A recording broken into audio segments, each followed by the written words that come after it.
It's the Jamez Report, ladies and gentlemen. Monday Night Raw. We're just going to cover some quick, I think, key elements of what happened on Monday night. Not a whole lot of exciting things happened, but some things did. There was a pregnancy announced. The Gauntlet Match was fire.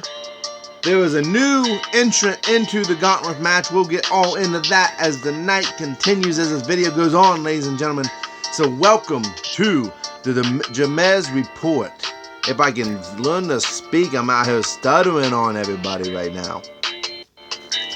How is everybody doing this fine evening, this fine night, or even morning, no matter what time you're seeing this video? I am Mr. Jamez, and I just finished up watching Monday Night Raw. Now, Monday Night Raw is that 3-hour show that comes on every Monday night. I am in the middle of an ice storm. I'm a little cold. It's a little freezing out, if you know what I mean. But Raw, it was a nice lukewarm night, and to say the least.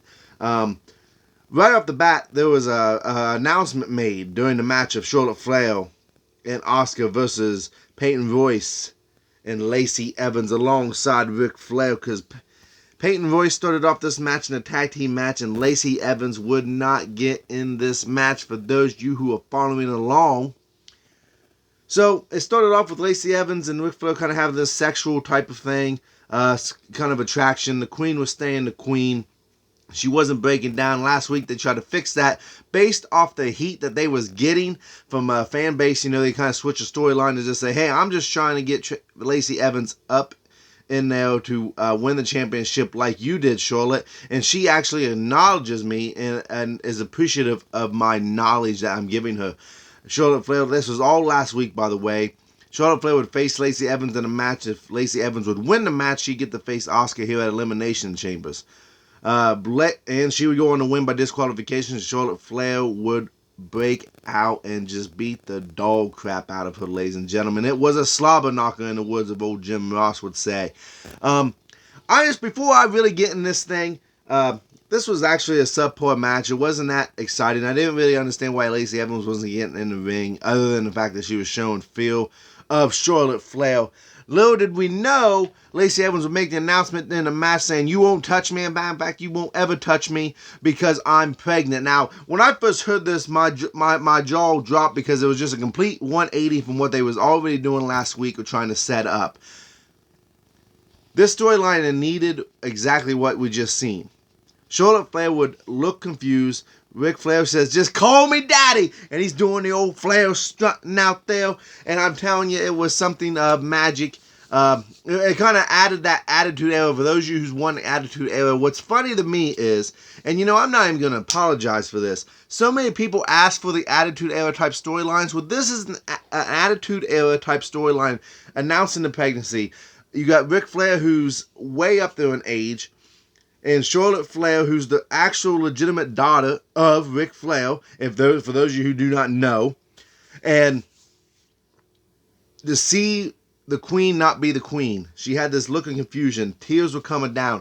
If you want to push Charlotte Flair as a babyface, especially in the storyline, you have to have her show weakness. You have to show her heart breaking. Her heart and her life is just crumbling around. She don't understand why her dad's doing what he's doing, especially with Lacey Evans, especially when she announces that I'm pregnant.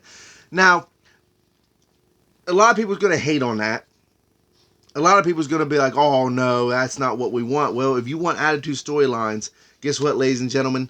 That is an Attitude Era type storyline. I grew up in the Attitude Era. I grew up in the ruthless aggression era. These are the storylines in which they kind of had. It was more creative.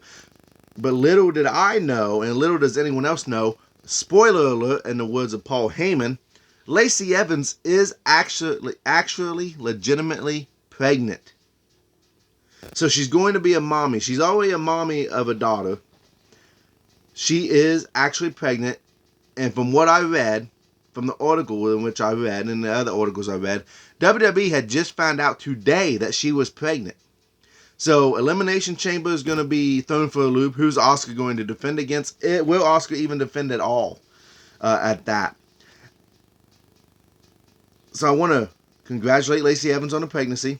This is a great way to advance the storyline when she comes back, and they probably keep it going with Charlotte and Flair a little bit longer until Lacey's able to return in probably be 2022 maybe before we see her, or come December maybe not even that soon.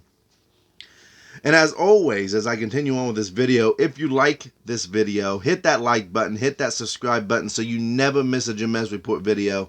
I'm going to be bringing these things out as often as I can. Anytime some news breaks up, article comes out, I'm going to try to keep up to date so you keep up to date. Moving on from that storyline though, The Miz would open up the show with Miz TV without John Morrison. And I was actually really excited to see him not have John Morrison because, yes, Miz is Money in the Bank. Yes, everybody, a lot of people, a majority of people wants to see Miz have a world heavyweight title around his waist again. I want to see him cash in successfully. I really think he's going to cash in against Edge. I could be wrong. But he would bring Drew McIntyre out. He would insult Drew McIntyre, cutting Drew McIntyre off at every turn. We got to witness tonight, after Drew McIntyre got fed up and headbutted The Miz, to see the old Miz, the fire, the sincerity, saying, you know what? Everyone's doubting me, but I am a master strategic. I have everything in the palm of my hands. Everyone's in the palm of my hands. I'm going to cash in my Money in the Bank contract. And that being said, and he was so sincere, I felt it, ladies and gentlemen. I felt it. I got to see the old Miz, the heel Miz, without the comedy bit. The Miz don't need John Morrison, especially if they're going to be a comedy routine. If he wants to be considered a legitimate threat to any champion, no matter which champion, because he even said the Universal Championship is not safe. I can cash in against any one of them at Elimination Chamber. He takes himself out of the Elimination Chamber. Yes, I said he withdrew his name from the Elimination Chamber. And then they would cut to a cutscene later on after a commercial break that he's talking to Adam Pearce saying, I want John Morrison to take my place. And Pearce takes into consideration until he runs across the New Day, Kofi Kingston and Xavier Woods. And Kofi says, you know what? I want to enter an Elimination Chamber. I'm a former World Heavyweight Championship holder. Why am I not even in the match? Adam Pearce would then consider the options. Miz would interrupt. They would have a match. If the Miz won, then Morrison's in. If the Miz loses, on the other hand, and Kofi wins, and Kofi's in. It was a very good match. It was entertaining. There was some false counts. I think we all knew that Kofi was going to win this match because, let's face it, it's Kofi Kingston, and that we all want Kofi Mania to start back up again. It's time for Kofi Mania to headline WrestleMania again, if you will, but he would win, and then not shortly after that, it would be the Gauntlet Match. And this Gauntlet Match would hold all 6 participants in the Elimination Chamber match this Sunday on the WWE Network. And the winner of that Gauntlet Match, well, they get the opportunity, or should I say reward, to enter the Elimination Chamber last. That's a big thing. That's a mighty thing at that. Sheamus would claim that he was going to win it all. The match will start with AJ Styles and Kofi Kingston, whose left leg was injured against The Miz.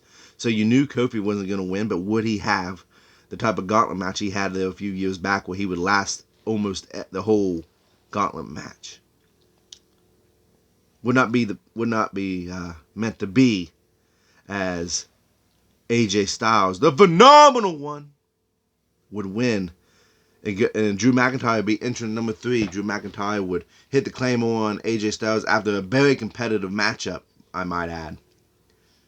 In the selling, oh my goodness, can we give Drew McIntyre some props for the selling, in which he does? Boy, he sold his heart out as a babyface. He looked like a strong babyface. He would outlast AJ Styles. He would outlast Jeff Hardy, which no one is surprised about that. Jeff Hardy was kind of like that competitor to push Drew just a little bit more, to show how worn out he was, to show how beat down he was. Listen, I'm just going to say it right now. Like it or hate it, Jeff Hardy's not winning the Elimination Chamber match. Like it or hate it, AJ Styles ain't going to win the Elimination Chamber match. Like it or not, Randy Orton is not going to win the Elimination Chamber match. It's going to come down to two men, and I can see it going either way. I highly doubt Drew McIntyre loses at Elimination Chamber, but if he's going to, it's going to be to the man, Sheamus. Randy Orton would be after Jeff Hardy. He would get counted out. Wasn't the way I want to see Randy Orton lose that gauntlet match. It really didn't make much sense. He would try to get back in the ring, get knocked back out by Drew McIntyre. Then, you guessed it, ladies and gentlemen, Sheamus would come out last. Sheamus and Drew McIntyre would put on a pretty good bout. It was a short bout. It didn't last very long. It lasted maybe 15 minutes, if that. And Sheamus would hit the bro kick, and he predicted right. He's going to be the last man to enter the chamber match. This could go one or two ways. Either Drew McIntyre is going to outlast Sheamus in the Elimination Chamber, or someone's going to take Sheamus out like Randy Orton, and Sheamus will get eliminated. Or Sheamus is going to win at the Elimination Chamber, take the belt off Drew, and they will have their match either at Fastlane, which they probably will have the match at Fastlane. I don't know why I said probably. Or it's going to carry all the way to WrestleMania, and I hope it does carry to WrestleMania, because this is one of the most, this story right here, there's history there. You can feel it. You know that these two were best friends, and probably in real life, you know they're still best friends. This story, you're going to be able to feel it. You're going to be able to tell it's real. You're going to be able to see the struggle in Drew McIntyre having to face his best friend. You're going to see the desire in Sheamus to get that championship belt off of Drew McIntyre. And quite frankly, I'm okay with seeing Sheamus hold that WWE championship one more time. I know Sheamus doesn't have the track record of having the best championship reigns, and he doesn't have the track record of being the best performer in WWE, but the man's been working his butt off this whole year. I love the throwback to Sheamus when they announced him on SmackDown when he was coming back with the old look, and he has this kind of new old rustic look of this Irish fighter. I like it. I want to see Drew McIntyre and Sheamus one-on-one. Who is the best? Sheamus even said, "You can't beat me, Drew, and you never will." I want to see that match so bad. That it all makes sense. I think Drew McIntyre will come out on top in the end, but it is a compelling story nonetheless. It's one of the best stories that Raw has going for them right now. I'm not going to go through all of Raw. Go check it out for yourselves. But I'm getting the key moments, the key things that happen. Another key thing that happened is you guys hitting that subscribe button, hitting that like button, hitting that share button, getting out there to everybody. Let's make this channel grow so other people can get in. And this is a conversation piece. What did you guys think of the Gauntlet match? What do you think of Lacey Evans announcing her pregnancy? Do you wish her the best? Do you want to see this storyline continue with Ric Flair and Charlotte Flair and Lacey Evans? I sure do. That being said, Bad Bunny, however you say his name, is still a part of Raw. And let me tell you something. I see a lot of people, and it took me a little bit to jump on the boat, that excuse me, I'm getting choked up thinking about it. Bad Bunny, being involved with WWE. This man grew up watching WWE. He made a song about Booker T because he loved Booker T when he was growing up. Booker T meant something to him. So it all, and let's face it, he's better in the ring than Snoop Dogg. If you want to compare your splashes off the top ropes, Bad Bunny beat Snoop Dogg's jump off the top rope from AEW. Oh my goodness. You know, they've been using him right. That's the big thing. They've been using Bad Bunny right. Most likely he's going to WrestleMania to face John Morrison and The Miz. If Miz don't win the WWE Championship by then, which he could. Very well, it very possibly could happen. And I can see that storyline carrying over the Fastlane where Miz wins the championship at Elimination Chamber. They face off at Fastlane, and Drew McIntyre wins the title back. Only have to face Sheamus at WrestleMania. WWE, if anyone from WWE sees this video, take that in consideration. Please, by all means, take my idea. Don't even have to give me credit for it. But Bad Bunny, this is a business proposition. This is a business deal with WWE and Bad Bunny. They're letting him live out his fantasy dreams. They put him with Damian Priest, giving Damian Priest a reason to be on television, giving him a push in which he needs. He's already got the rub from Edge. He already got the rub from Kane at the Royal Rumble when he eliminated Kane. So they're using him right. They're not using him too much. He's not too involved. He's used just right, kind of like a glorified manager. They'd have a backstage segment with Priest and Bad Bunny. And lo and behold, the 24/7 championship makes an appearance. And we have a new champion after Damian Priest knocks out Tozawa after Tozawa beat R-Truth. And Bad Bunny would win the 24/7 championship. And as far as I know, he is still the 24/7 champion. That could change by tomorrow, by all means. But it's a nice little thing for Bad Bunny putting all this work in. And by the way, there's a story going around that Little Bow Wow, he is now training to be a part of the WWE with Rikishi, WWE Hall of Famer. I don't like that idea. I don't want to see Little Bow Wow in the WWE. I'm sorry. I just don't want to see it. There's some business propositions that's good. Like the Bad Bunny thing. It took me a little bit to jump on board with it. A lot of people's hating on it, but not a lot of people's hating on it. I mean, his merchandise outsold everyone else's merchandise on the WWE Network. He's not even a full-time performer. He's not even an actual wrestler. And his merchandise was selling way beyond what WWE probably expected. So it's a great thing. And it gets the younger generation involved, by the way. Sometimes us older guys, as older wrestling fans like myself and others that's older than I have been watching since the golden era of wrestling and sports entertainment. You know, it's kind of hard for us to grasp things like that. Sometimes it's not used to the best knowledge. Think of the Snooki incident back quite a few years back. You know, I don't always agree with celebrities getting involved in matches or getting involved in WWE, but it's about bringing new eyes to the WWE. You got to stay positive when you see things like that. You have to keep that. You got to keep it up. You got to keep that positive outlook on things. Yes, it may not be your cup of tea, but there's no reason to get on social media and bash it to death. Because you're bringing in new fans. That's the way this business thrives and survives on. Bringing in new fans, younger fans, people that maybe they've been kind of interested in wrestling, but it's not really their cup of tea, but now Bad Bunny's on now. And so now they're tuning in every night on Monday nights to see what he's going to do next, to see if he's still going to be involved in the WWE filming and all things like that. So the Raw overall, if I was going to rate it out of 10, it'd probably be a 6 or a 7 out of 10. It wasn't great. It's not going to win show of the week, I'm sure. Especially not in my rankings anyway. Raw never usually ranks that high on my lists. They really need to go back down to 2 hours. But that's for a different podcast, ladies and gentlemen. Once again, if you stuck it out through this whole video, I want to thank you for tuning in. I want to thank you for watching.